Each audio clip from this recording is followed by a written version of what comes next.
বেগম খালেদা জিয়া সংসদীয় গণতন্ত্রের উত্তরণে প্রথম মহিলা প্রধানমন্ত্রী হয়ে বাংলাদেশের মান ও সম্মান সারা বিশ্বের বুকে উজ্জ্বল করেছিলেন। সে আমাদের সবার প্রিয় দেশনেত্রী বেগম খালেদা জিয়া আজ বার্ধক্য সহ বিভিন্ন জটিলতায় হাসপাতালের শয্যাশয়ী হয়ে আছেন। সারা দেশ আজ তার জন্য দোয়া করছেন, তার সুস্থতা কামনা করে আল্লাহর দরবারে দোয়া করছেন। এবং আমরা এই মিরপুরবাসী পবিত্র শাহ আলী এই ভূমিতে এসে আপনাদের কাছে সে একই উদ্দেশ্যে উপস্থিত হয়েছি, যেন গণতন্ত্রের প্রতীক, সবার শ্রদ্ধার পাত্র, বাংলাদেশের ঐক্যের প্রতীক দেশনেত্রী সাবেক প্রধানমন্ত্রী বেগম খালেদা জিয়া সুস্থ হয়ে অচিরেই যাতে তার নিজ বাসভবনে ফেরত যেতে পারেন।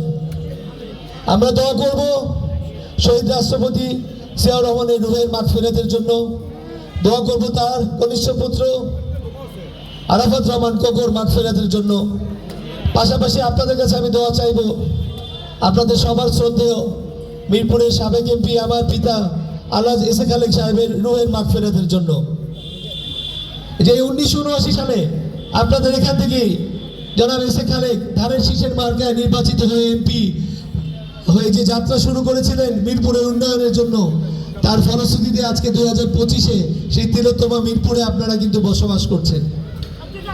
দীর্ঘ পথ পরিক্রমায় বাংলাদেশ জাতীয়তাবাদী দলের ক্রমাগত প্রচেষ্টায় এই মিরপুর বর্তমানে তিলোত্তমা মিরপুরে রূপান্তরিত হয়েছে।